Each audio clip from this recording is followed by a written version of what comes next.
Good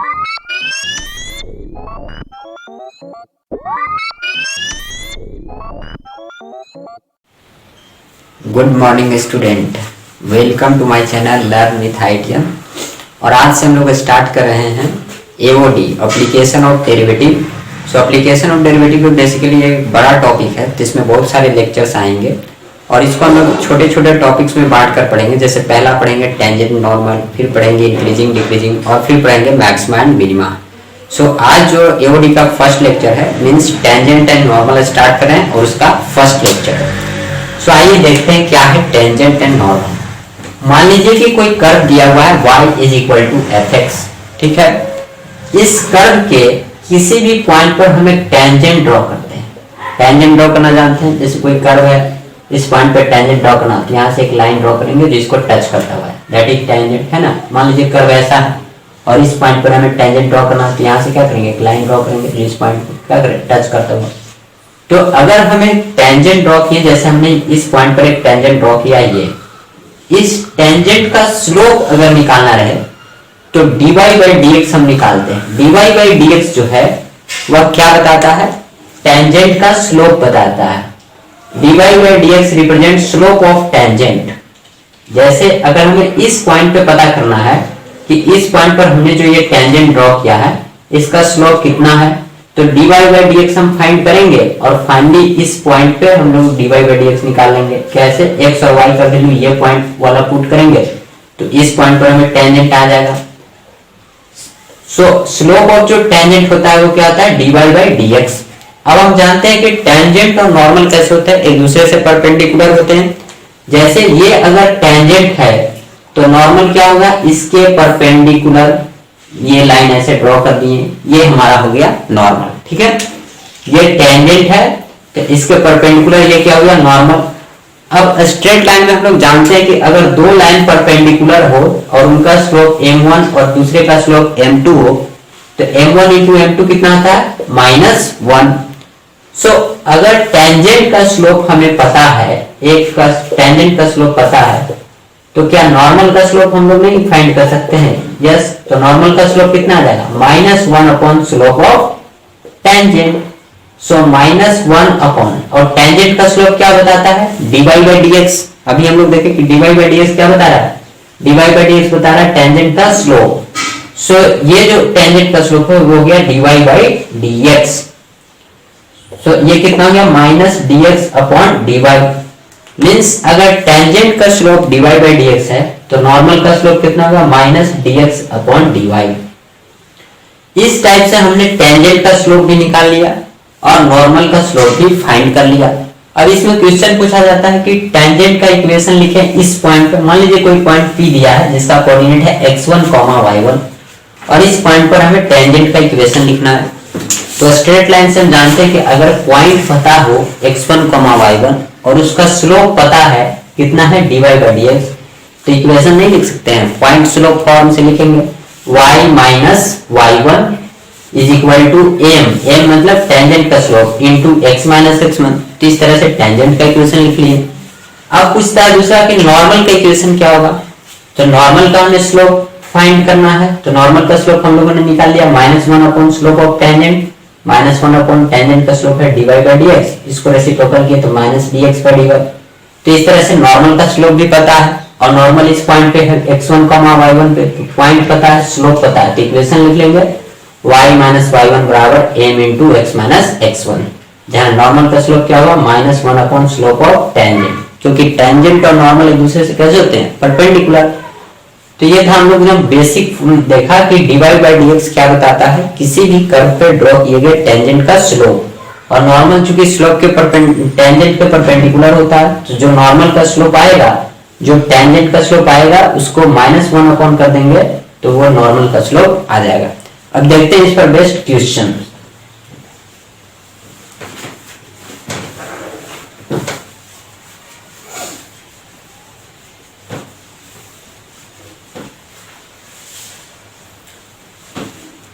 ये question number 1 है हमारा, ये IIT 1983 में आया हुआ है ना, ये मीडिया थोड़ा spelling y is equal to find the equation of normal to curve this at x is equal to 0। At x is equal to 0 means हमें जिस पॉइंट पे नॉर्मल का इक्वेशन लिखना है उस पॉइंट का x कोऑर्डिनेट दिया है कितना है 0। सो हम y कोऑर्डिनेट कैसे फाइंड करेंगे, x इज इक्वल टू 0 इस इक्वेशन में रख देते हैं, तो यहाँ से जो भी y का वैल्यू आएगा वह उस पॉइंट का y कोऑर्डिनेट हो जाएगा। सो जब x 0 रखेंगे तो ये कितना बन जाएगा, y is equal to 1 plus 0 1 to the power y plus sine inverse sine square x की जगह 0 और 1 to the power something is 1 plus sine inverse sine square 0 sine 0 0, तो y equal to 1 plus sine inverse 0 भी 0, तो y का value कितना आया 1 आया। मींस इस x पे y की वैल्यू हमें पता चल गया 1। तो यहाँ से हम पॉइंट का कोऑर्डिनेट हमें पता चल गया कि जो हमारा पॉइंट है जिसपे हमें नॉर्मल का इक्वेशन लिखना है वो पॉइंट क्या है, तो किसी भी पॉइंट का पहले x कोऑर्डिनेट लिखते हैं फिर y कोऑर्डिनेट। तो x कोऑर्डिनेट कितना दिया हुआ था 0 और y कोऑर्डिनेट हम लोग कैसे निकाले, x इज इक्वल टू 0 इस इक्वेशन में पुट किए तो यहाँ से y का वैल्यू आ गया कितना 1। सो y कोऑर्डिनेट हो गया 1। तो ये पॉइंट पता चल गया कि इस पॉइंट पर हमें नॉर्मल का इक्वेशन लिखना है।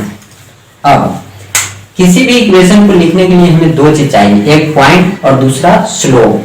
सो हमें नॉर्मल का स्लोप फाइंड करना पड़ेगा पहले, और नॉर्मल का स्लोप क्या होता है -1 upon slope of tangent. It means पहले टेंजेंट का स्लोप फाइंड करना पड़ेगा, और टेंजेंट का स्लोप क्या होता है dy बाई dx। सो इसको हमें क्या करना पड़ेगा, डिफरेंशिएट करना पड़ेगा। सो इसको करते हैं, पॉइंट जो आया है इसको साइड में लिख लेंगे कि हमारा जो पॉइंट आया है वो है 0,1। अब देखिए इसको डिफरेंशिएट करते हैं, y इज इक्वल टू क्या है 1 plus x to the power y plus sine inverse sine x square. ये जो है बेसिकली अगर इसको u माने इसको v माने तो y हमारा दो फंक्शन से मिलकर बना हुआ मान सकते हैं u प्लस v। तो u कितना है 1 plus x to the power y। पहले इसको हम लोग डिफरेंशिएट करते हैं। हम लोग डिफरेंशिएशन वाले लेक्चर में देखे थे कि अगर कोई fx to the power gx के फॉर्म का है तो उसको डिफरेंशिएट करने के लिए क्या करते हैं, दोनों साइड ln लेते हैं। तो यहाँ भी उसी टाइप का है, fx to the power gx है, तो इसको डिफरेंशिएट करने के लिए क्या करेंगे, दोनों साइड ln लेंगे। सो ln लेते हैं तो क्या होगा ln u is equal to ln 1 plus x to the power y, और ln का बेस कितना रखता है e। सो ln u is equal to, ये है आर्गुमेंट का पावर तो मल्टीप्लाई हो जाएगा तो हो गया y ln 1 प्लस x। अब इसको डिफरेंशिएट कर देंगे। सो ln u का हो गया 1 बाई u इंटू u का कितना हुआ du अपॉन dx। x के रिस्पेक्ट में डिफरेंशिएट करें, इसको u इंटू v पे करेंगे तो u into differentiation of v ln x का डिफरेंशिएशन 1 बाई x, और फिर 1 प्लस x का डिफरेंशिएट करेंगे तो 1 का 0 और x का 1 plus v means ln 1 plus x into differentiation of u y का डिफरेंशिएशन, तो y का डिफरेंशिएशन कितना आएगा dy अपॉन dx। ऐसा आ गया। देयरफॉर यहाँ से हमारे पास आ गया du by dx is equal to u into y upon 1 plus x plus ln 1 plus x into dy upon dx। ये हो गया du बाई dx। इसको इधर हम लिख लेते हैं कि चाहे ऐसे ही रखते हैं, ये du बाई dx आ गया। तो हमने इसका डिफरेंशिएशन कर लिया, अब हमें इसका डिफरेंशिएशन करना है। सो हमारा v क्या दिया हुआ है, v है sine inverse sine x square. Therefore dv by dx क्या होगा, पहले इसका डिफरेंशिएशन करेंगे, साइन इनवर्स x का differentiation 1 upon root 1 minus x square, तो कितना हो गया साइन x स्क्वायर का स्क्वायर इंटू, अब साइन x स्क्वायर का करेंगे तो साइन का डिफरेंशिएशन कितना होता है cos, तो cos x स्क्वायर इंटू फिर x स्क्वायर का डिफरेंशिएशन कितना होगा 2x, तो ये हो गया 2x cos x square upon root 1 minus sine square x square. ये हमारा आ गया dv बाई dx और ये आ गया du बाई dx। अब देखिए इसको मिटाते हैं। अब हम इसको अगर डिफरेंशिएट करें तो dy बाई dx को क्या लिखेंगे du by dx plus dv by dx, क्योंकि इसको u माने थे इसको v माने थे, डिफरेंशिएट किए तो dy बाई dx हो गया, ये हो गया du by dx plus dv by dx। तो dy by dx is equal to du by dx का वैल्यू क्या है, ये हमें आया था u into y upon 1 plus x plus ln 1 plus x into dy by dx plus dv by dx, और dv by dx का value यहां से हम लोग निकाल चुके हैं कितना, 2x cos x square upon root 1 minus sine square x square. अब इसको हमें देखिए फाइनली हमें dy बाई dx निकालना है, सो dy बाई dx को हम लोग और सॉल्व करते हैं। तो dy बाई dx इसको इधर लेकर आते हैं तो माइनस कितना बन जाएगा, u ln 1 plus x into dy by dx is equal to, ये मल्टीप्लाई हो गया तो यह u y upon 1 plus x plus 2x cos x square upon root 1 minus sine square x square. So dy by dx is equal to, sorry dy by dx यहाँ से common ले लिए तो यह 1 माइनस u, और u किसको माने थे 1 plus x to the power y, तो यह 1 plus x to the power y ln 1 plus x, dy by dx common ले लिए तो ये बच गया 1 माइनस u, और u माने है 1 plus x to the power y ln 1 plus x, this is equal to u again क्या है 1 plus x to the power y into y upon 1 plus x plus 2x cos x square upon root 1 minus sine square x square. अब हमें यहाँ से dy by dx का finally value find करना है। तो ऐसा करते हैं कि ये जो इतना लंबा एक्सप्रेशन आया ना, इसको यहीं पे हम पुट कर देते हैं कि हमें dy बाई dx किस पे चाहिए, 0,1 पॉइंट पे चाहिए। तो इसी एक्सप्रेशन में x का वैल्यू 0 और y का वैल्यू 1 पुट कर देते हैं। सो देखिए जब x का वैल्यू 0 और y का वैल्यू 1 होगा तो ये क्या बन जाएगा, dy by dx at 0,1 into 1 minus x का वैल्यू 0 रखेंगे तो ये क्या 1 टू द पावर समथिंग 1 और ln 1 इज 0, ये बन गया 1। मींस सिंपली ये dy बाई dx ही बन गया, क्योंकि ये पूरा टर्म 1 बन गया ना। जब x 0 रखेंगे तो 1 टू द पावर समथिंग 1 और ln 1 आ गया, ln 1 0 मींस 1 माइनस 0 इज 1, ये इतना बराबर। यहाँ पे अगर 0 रखें तो 1 टू द पावर समथिंग 1 और y का वैल्यू है 1, सो 1 upon 1 plus 0 into, sorry plus है ना, प्लस x का वैल्यू यहाँ 0 रखेंगे तो ये क्या बन गया टोटल 0, 2 इंटू 0 इंटू समथिंग पूरा 0 बन गया। सो dy बाई dx एट 0,1 बराबर कितना आ गया 1। तो ये आ गया dy बाई dx क्या बताता है, टेंजेंट का स्लोप। तो ये आ गया स्लोप ऑफ टेंजेंट किस पॉइंट पे, एट 0,1, कितना आया 1। अब हम जानते हैं कि m1 इंटू m2 कितना होता है -1, क्योंकि टेंजेंट और नॉर्मल एक दूसरे से कैसे थे, परपेंडिकुलर। सो अगर टेंजेंट का स्लोप आ गया 1 तो नॉर्मल का स्लोप कितना होगा, यहाँ से नॉर्मल का स्लोप हमें निकल गया -1 by slope of tangent, slope of tangent 1 है, माने कितना आ गया -1। तो टेंजेंट का अब हमें स्लोप पता चल गया कितना आ गया -1। यहाँ पे लिख लेते हैं स्लोप ऑफ, सॉरी नॉर्मल का स्लोप पता चल गया कितना है -1। अब नॉर्मल का हमें स्लोप पता है, पॉइंट पता है, इक्वेशन लिख देंगे। तो इक्वेशन क्या हो गया, पॉइंट स्लोप फॉर्म से स्ट्रेट लाइन में y minus y1 is equal to m into x minus x1। तो क्या फॉर्मूला होता है, y minus y1 is equal to m into x minus x1। So y minus y1 हमारा कितना है 0,1 point पे है, तो ये हो गया x, ये हो गया y, मीन्स y1 है 1। स्लोप ऑफ नॉर्मल आया है -1 इंटू एक्स माइनस x1 कितना है 0।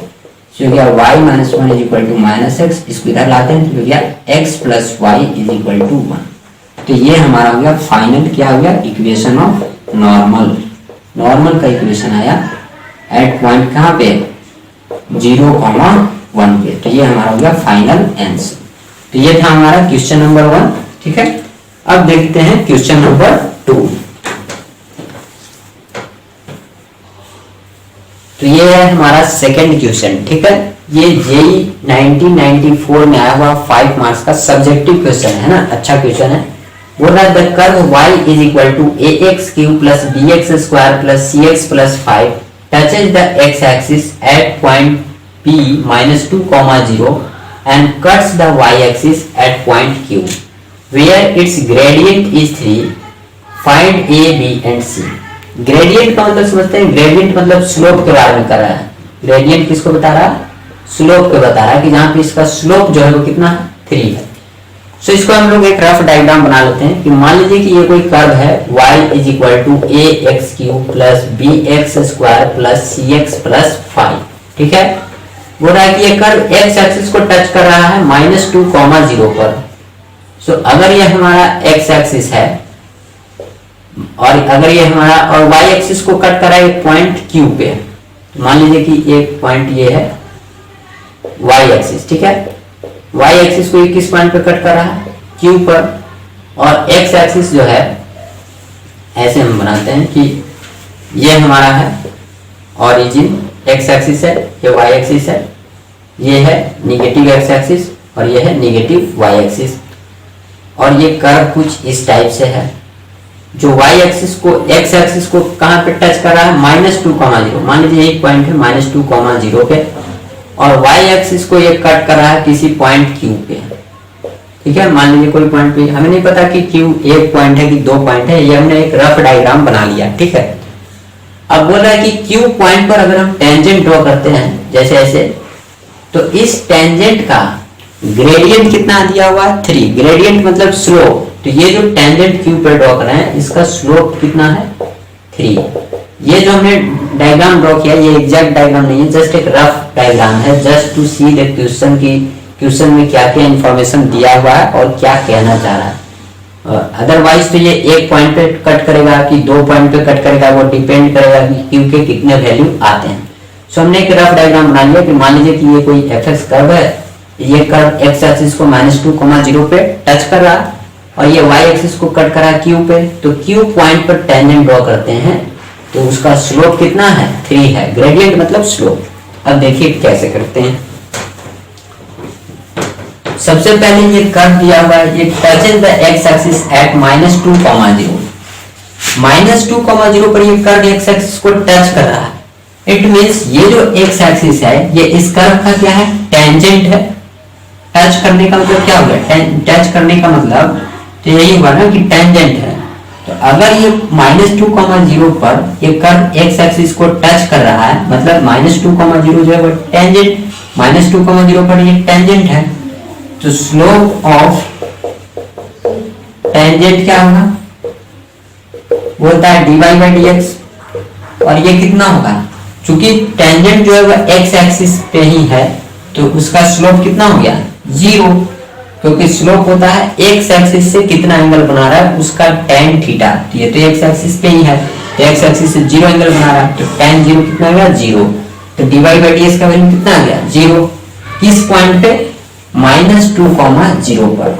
तो इसको हम क्या करते हैं, एक बार डिफरेंशिएट करेंगे तो क्या आ गया? a इंटू x³ का differentiation 3x² plus b into x² का differentiation 2x plus c, this is equal to at किस पॉइंट पे? -2, 0 पे। इसका वैल्यू क्या है? 0। अब -2 यहाँ पे पुट करेंगे x में, तो कितना हो गया? 3a इंटू -2 का square plus 2b into -2 plus c is equal to 0। तो ये हो गया 12a minus 4b plus c is equal to 0। एक रिलेशन हमें पता चल गया। हमें फाइंड क्या करना है? a, b and c 3 unknown है, तो हमें सॉल्व करने के लिए कितना इक्वेशन चाहिए? 3 इक्वेशन चाहिए। सो ये आ गया है पहला इक्वेशन। अभी 2 इक्वेशन और लाना पड़ेगा। तो इसको हम लोग इधर लिखते हैं। ये आया है 12a, है ना, ये कितना आया है? 12a minus 4b plus c is equal to 0। ये हमारा है इक्वेशन नंबर 1।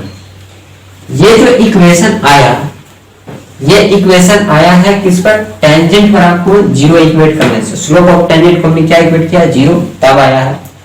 अच्छा ये देखिए कि अगर ये कर्व इस पॉइंट पर टच कर रहा है, मींस ये जो पॉइंट है -2, 0, ये पॉइंट इस कर्व के लिए भी कॉमन है और इस एक्स एक्सिस के लिए भी कॉमन है, मींस ये पॉइंट इस कर्व को भी सेटिस्फाई करेगा। क्योंकि अगर यहाँ पे अगर हम बोले कि ये पॉइंट P है, इस लाइन को भी टच करा, इस कर्व को भी टच करा, तो ये पॉइंट तो दोनों में कॉमन आ गया ना, इस कर्व के लिए भी आ गया और इस लाइन के लिए भी आ गया। सो ये पॉइंट इस लाइन के इक्वेशन को भी सेटिस्फाई करेगा और इस कर्व के इक्वेशन को भी सेटिस्फाई करेगा। तो सिमिलरली यहाँ पे दिया है कि -2, 0 से ये कर्व जो एक्स एक्सिस को टच कर रहा है, इट मींस -2, 0 जो है वो इस कर्व के इक्वेशन को सेटिस्फाई भी करेगा। सो जब -2, 0 रखेंगे तो क्या आएगा, इस कर्व की इक्वेशन में रखते हैं -2, 0, तो y का वैल्यू हो गया 0 और x का वैल्यू है -2, तो a इंटू -2 का क्यूब प्लस b इंटू -2 का square plus c into -2 plus क्या गया 5। So 0 is equal to -8a plus 4b minus 2c plus 5। अगर हम इसको राइट साइड में ले जाएं तो ये हो गया 8a minus 4b plus 2c is equal to 5। यहाँ से ये हमारा आ गया सेकेंड इक्वेशन, इसको भी हम लोग एक साथ लिख लेते हैं। तो कितना आया है 8a minus 4b plus 2c is equal to 5। ये है इक्वेशन नंबर 2। अब हमें दो इक्वेशन तो पता चल गया, अब थर्ड इक्वेशन चाहिए, बिकॉज ये जो है वो हमें 3 अननोन फाइंड करना है, तो 3 इक्वेशन चाहिए। तो थर्ड इक्वेशन कैसे आएगा, क्वेश्चन में बोला क्या है कि एक्स एक्सिस को टच कर रहा है, तो उसका कंडीशन हमने यूज कर लिया कि dy/dx 0 होगा। इस पॉइंट पे टच करा तो उसका भी हमने कंडीशन यूज कर लिया कि ये पॉइंट इस कर्व को सेटिस्फाई करेगा, तो उससे इक्वेशन आएगा। थर्ड बोला है कि y एक्सिस को कट कर रहा है पॉइंट Q पे, जहां पे इसका ग्रेडियंट स्लोप क्या है 3 है। सो पहले इसको हम लोग निकालते हैं कि ये y बराबर क्या देगा ax³ plus bx² plus cx plus 5। y axis को कट करा है Q पे, तो Q अगर पॉइंट है y एक्सिस पर तो उसका x कोऑर्डिनेट क्या होगा 0, तो x कोऑर्डिनेट हो गया 0 और y कोऑर्डिनेट हमें नहीं पता कि वो कौन से y पे कट करा, तो y कोऑर्डिनेट मान लेते हैं समथिंग लेट अल्फा। लेकिन यह पता कि इस पॉइंट पर उसका ग्रेडियंट स्लोप क्या है 3 दिया हुआ है, तो पहले इसको हम लोग स्लोप के लिए डिफरेंशिएट करते हैं। सो dy/dx क्या होगा a इंटू x³ का हो गया 3x² plus b into x² पे 2x प्लस c, हो गया 3ax² plus 2bx plus c। Therefore at point Q पर dy/dx का वैल्यू कितना दिया हुआ है, dy/dx इज 3, dy/dx क्या दिया हुआ 3, तो यहाँ पे अगर हम dy/dx आया है क्या 3ax² plus 2bx plus c, और Q के लिए हम लोग x क्या माने हैं 0, Q के लिए हम लोगों का x क्या है 0, तो एट पॉइंट Q पर dy/dx का वैल्यू 3 है, तो यहाँ पर अगर x का वैल्यू 0 रख दें तो ये 0 0 बन जाएगा, तो ये क्या बना c, मीन c का वैल्यू कितना आ गया 3 आ गया। कैसे आया समझ में, dy/dx निकालिए इतना आया, और Q पर हमें dy/dx का वैल्यू कितना दिया हुआ 3, तो Q पॉइंट का x कोऑर्डिनेट 0 है, जब x 0 रखेंगे तो 0 बन गया, सिर्फ बचा c, तो c का वैल्यू कितना आ गया 3। इस टाइप से हमें थर्ड इक्वेशन दिया गया c का वैल्यू 3 दिया गया थर्ड। अब 3 वेरिएबल है 3 इक्वेशन, जिसमें एक का तो वैल्यू आ ही गया, c का वैल्यू कितना आ गया 3, और c का वैल्यू इसमें रख देंगे तो a और b में एक इक्वेशन, और यहाँ रख देंगे तो a और b में दूसरा इक्वेशन, फिर इन दोनों को सॉल्व कर लेंगे। ठीक है, तो कैसे आएगा फाइनल आंसर क्या आ जाएगा, c का वैल्यू जब 3 रखेंगे तो ये क्या बन जाएगा 12a minus 4b plus 3 is equal to 0, means 12a minus 4b is equal to minus 3, और c का वैल्यू 3 इस इक्वेशन में रखेंगे तो ये क्या बन जाएगा 8a minus 4b plus 6 is equal to 5, means 8a minus 4b is equal to minus 1। ठीक है, 8a minus 4b is equal to 5 minus 6 का माइनस 4। अब इन दोनों को सॉल्व कर लेते हैं, इसमें से इसको सब्सट्रैक्ट करते हैं, तो ये हो गया 4a is equal to minus 2, so a is equal to minus half. a का वैल्यू पता चल गया, अब किसी एक में रख लेते हैं, जैसे अगर इसी में रख लें तो 8 इंटू a का वैल्यू है minus half minus 4b is equal to minus 1, तो क्या minus 4 minus 4b is equal to minus 1, तो यहाँ से 4b कितना आ गया -3, तो b कितना आ गया -3/4। तो इस टाइप से हमारा a, b और c का वैल्यू फाइंड करना था।